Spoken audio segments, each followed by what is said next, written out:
Hello बच्चों, स्वागत है आप सभी का राहुल एकेडमी की एक और बेहतरीन वीडियो में। प्यारे बच्चों, आज हम लोग क्लास 10th की साइंस में जो फिजिक्स पार्ट है उसका चैप्टर नंबर 1 पढ़ रहे हैं, जिसका नाम है प्रकाश यानी अपवर्तन तथा परावर्तन। प्यारे बच्चों, इस चैप्टर के अंतर्गत हम लोग एक बहुत ही महत्वपूर्ण टॉपिक पर डिस्कस करेंगे जो बोर्ड एग्जाम की दृष्टि से काफ़ी ज़्यादा महत्वपूर्ण है और हर साल आपके बोर्ड के एग्जाम में क्वेश्चन पूछा भी जाता है। तो आज की जो हमारी मुख्य टॉपिक है वो है क्रांतिक कोण तथा पूर्ण आंतरिक परावर्तन क्या है। इन दोनों टॉपिकों के बारे में आज हम लोग बिल्कुल डिटेल और सरल तरीके से समझने वाले हैं। तो वीडियो शुरू करने से पहले प्यारे बच्चों, अगर आप अभी तक हमारे YouTube चैनल को सब्सक्राइब नहीं किया है तो चैनल को सब्सक्राइब कर लीजिए। वीडियो अंत तक देखिए। वीडियो पसंद आएगी तो वीडियो को लाइक और शेयर जरूर करिएगा। तो चलिए बिना किसी देरी के आज की वीडियो को शुरू करते हैं। तो आइए, क्रांतिक कोण क्या होता है इसके बारे में हम लोग सबसे पहले चित्र के माध्यम से बिल्कुल सिंपल तरीके में हम लोग समझ लेते हैं, फिर इसके बाद इसके परिभाषा और सूत्र को जानेंगे। ठीक है। तो प्यारे बच्चों, मैंने इसके पहले बता रखा है कि यदि कोई प्रकाश किरण सघन माध्यम से विरल माध्यम में प्रवेश करती है तो वह अविलंब से दूर हट जाती है। ठीक है, ये मैंने बता रखा है। वीडियो का लिंक आपको डिस्क्रिप्शन में दे दूंगा, उसको जरूर देखिएगा। ठीक है। तो हम क्या करते हैं प्यारे बच्चों, यहाँ पर एक परत बनाते हैं जो कि यह परत दोनों माध्यमों को अलग करेगी। तो ऊपर का माध्यम हम मान लेते हैं सघन माध्यम। अब सघन माध्यम की जगह पे आप जल भी ले सकते हो और या फिर कांच भी ले सकते हो। ठीक है। और इस परत के नीचे का जो माध्यम है वो क्या होगा, आपका विरल माध्यम है, और विरल माध्यम की जगह पे आप वायु ले सकते हो। ठीक है, ये चीज़ें समझ में आ रही। अब हम क्या करें, यहाँ पर एक अविलंब खींच दें। ये मैंने अविलंब खींच दिया। ठीक है, तो इसका नाम दे देते हैं अभिलंब। ठीक है, ये हो जाएगा अविलंब। अब मैंने बताया कि जो प्रकाश किरण है वह सघन माध्यम से विरल माध्यम में प्रवेश करती है तो वह अविलंब से क्या होती है, दूर हटती है।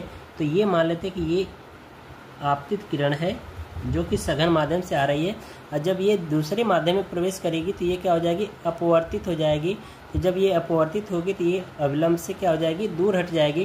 तो यहाँ पर बना कोण आई हो जाएगा, यहाँ पर बना कोण आर हो जाएगा। ठीक है। तो अब प्यारे बच्चों, हम मान लेते हैं कि यदि हम इस आपतन कोण के मान को बढ़ाएं तो ये अपवर्तन कोण का भी मान क्या होगा, बढ़ेगा। यानी कि कुछ इस तरह से जब हमने बढ़ाया तो ये भी क्या हो जाएगा, बढ़ जाएगा। ठीक है। अब हम क्या कर रहे हैं कि इस आपतन कोण का मान और बढ़ाएं। ठीक है, और बढ़ा दें तो ये जो अपवर्तित किरण है यह इस पृष्ठ के ऊपर चली जाएगी, यानी कि पृष्ठ के ऊपर चली जाएगी। तो ये अपवर्तन कोण का मान और ये अवलंब के बीच बना कोण, यानी ये आपतित किरण और अवलंब के बीच बना कोण जो अपवर्तन कोण आ रहा है, इसका मान कितना हो जाएगा, 90 अंश हो जाएगा। तो हम कह सकते हैं कि जो आपतन कोण का वह विशिष्ट मान, यानी कि आपतन कोण का वह विशिष्ट मान जो अपवर्तन कोण का मान 90 अंश हो जाए, ठीक है, तो वह हमारा क्या कहलाता है, क्रांतिक कोण कहलाता है। ठीक है, चीज़ें समझ में आई। यदि नहीं समझ में आया होगा तो एक बार वीडियो को बैक करके जरूर देखिएगा, आगे की चीज़ें देखिए, हर एक चीज़ें समझ में आएगी। तो मैंने कहा कि जो आपतन कोण का मान है, ठीक है, वो किसके बराबर हो जाए, क्रांतिक कोण के बराबर हो जाए। क्रांतिक कोण को C से दर्शाते हैं, और अपवर्तन कोण का मान मैंने कहा कि ये कितना हो जाए, अब 90 अंश हो जाए। तो अब हम लोग क्या करेंगे, स्नेल के नियम के आधार पर देखेंगे।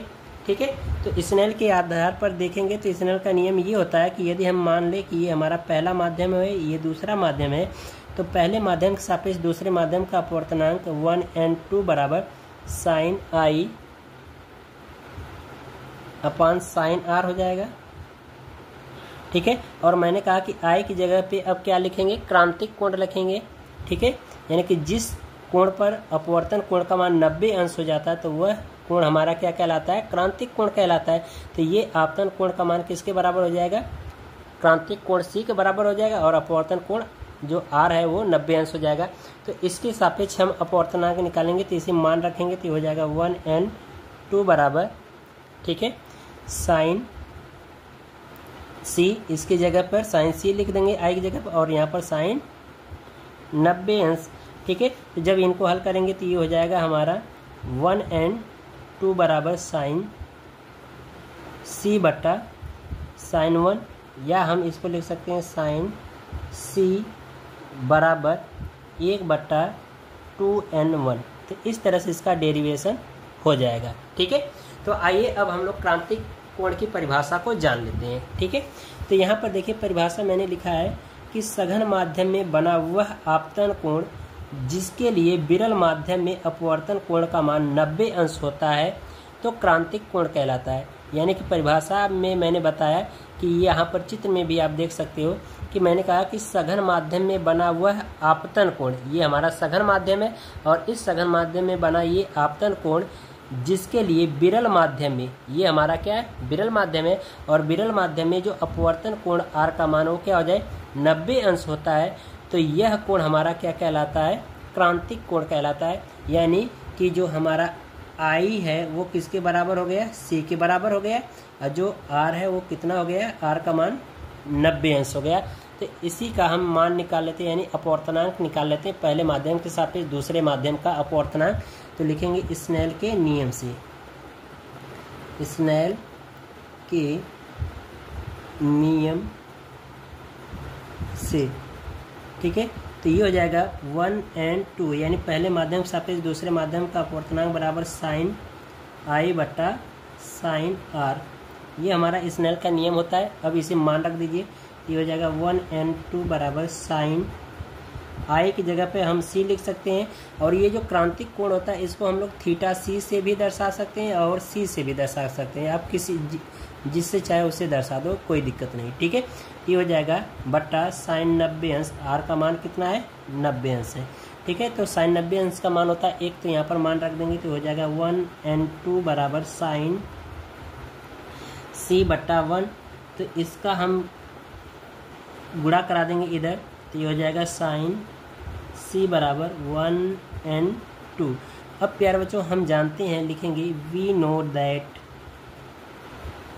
यानी हम जानते हैं, ठीक है, किसके आधार पर, प्रकाश की उत्क्रमणीयता सिद्धांत पर। लिखेंगे प्रकाश के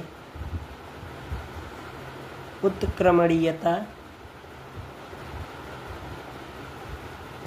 सिद्धांत से, प्रकाश के उत्क्रमणीयता सिद्धांत से हम जानते हैं कि जो 1 और 2 होता है वो होता है 1/2n1 के, ये हम जानते हैं। ठीक है, तो हम क्या करेंगे कि यहाँ पर जो ये साइन सी बराबर 1 और 2 है, इसकी जगह पर हम क्या लिख सकते हैं 1/2n1, तो इसलिए हम यहाँ पर लिख देंगे साइन सी बराबर 1/2n1। ठीक है, साइन सी बराबर 1/2n1, ये हमारा फार्मूला निकल जाएगा। ठीक है, क्रांतिक कोण का। या एक और फार्मूला बना लो, यदि हमें अपवर्तनांक यानी क्रांतिक कोण सी का मान पता हो तो हम लोग अपवर्तनांक भी निकाल सकते हैं, तो हो जाएगा 2n1 बराबर 1/sin सी। ठीक है, अब प्यारे बच्चों हम लोग कुछ इसको इस तरह से मान लें कि यदि पहला माध्यम हमारा क्या है, हमने मान लिया कि जल है, यानी कि जो पहला माध्यम यानी जो सघन माध्यम है वो हमारा क्या हो, जल हो, और दूसरा माध्यम जो विरल माध्यम है वो क्या हो, वायु हो। तो इसके लिए कुछ हम लोग इस तरह से लिख सकते हैं, जल के लिए लिख देंगे WNA, वायु के लिए A लिखेंगे और 1/sin C। तो ये इस तरह से हम लोग फार्मूला ले सकते हैं। ठीक है, और इसकी जगह पे जल की जगह पे कांच भी ले सकते हो।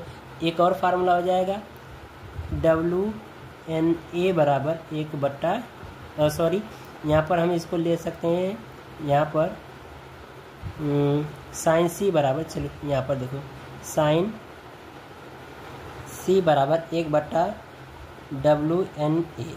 ठीक है, तो ये हमारा फार्मूला हो जाएंगे क्रांतिक कोण का। ठीक है, इन पे आधारित प्यारे बच्चों 1-1, 2-2 नंबर के न्यूमेरिकल्स भी पूछे जाते हैं। ठीक है, तो इन सारी चीज़ों को काफ़ी अच्छे तरीके से तैयार कर लेना है, पेपर में इस तरह से चित्र जरूर बनाना है। ठीक है, तो यहाँ पर देख सकते हो कि ये आपतित किरण है और ये अपवर्तित किरण है। जब ये हमारा क्या हुआ कि आपतन कोण का हमने मान बढ़ाया तो ये क्या हो गया, अपवर्तित किरण जो है इस परत पर चली गई, तो इसलिए आर का मान कितना हो गया, 90 अंश के बराबर हो गया।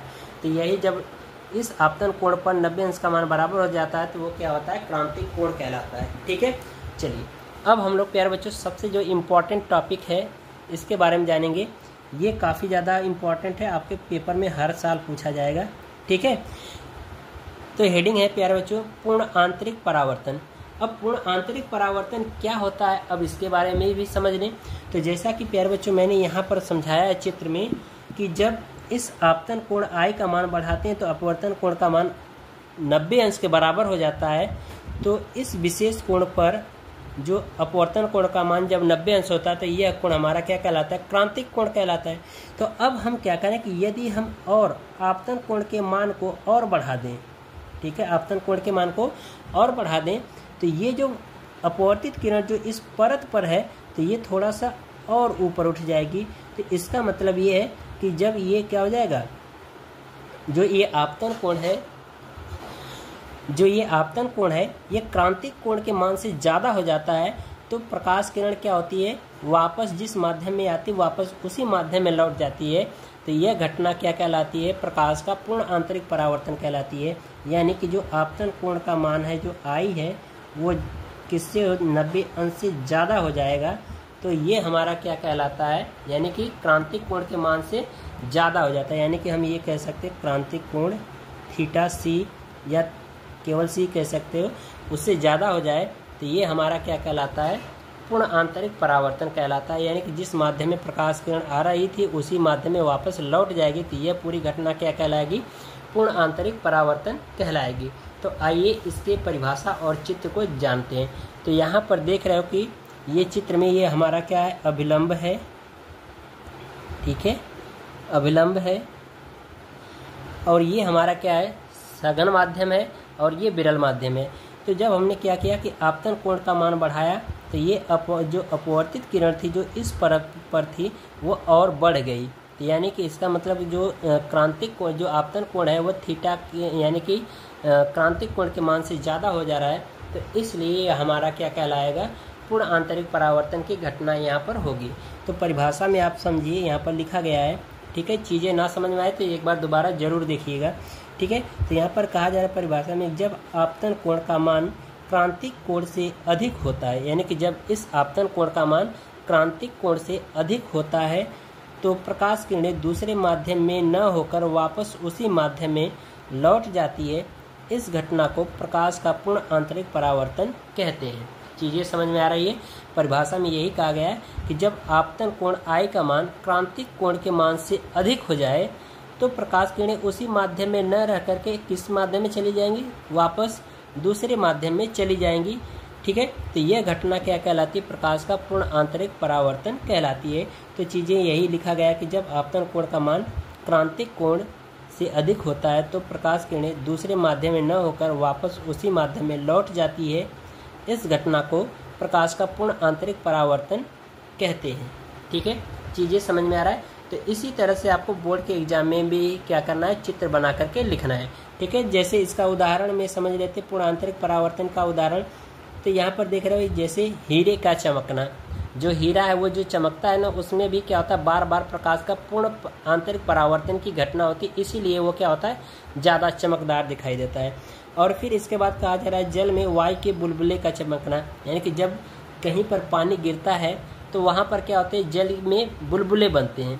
तो वो बुलबुला क्या होता है, ज़्यादा चमकदार दिखाई देता है। रीजन इसलिए है कि जो प्रकाश किरणें उस बुलबुले पर पड़ेंगे तो वो प्रकाश किरणें उस माध्यम में प्रवेश करेंगी तो वो बार बार क्या होंगे, पूर्ण आंतरिक परावर्तन की घटना वहाँ पर भी होगी।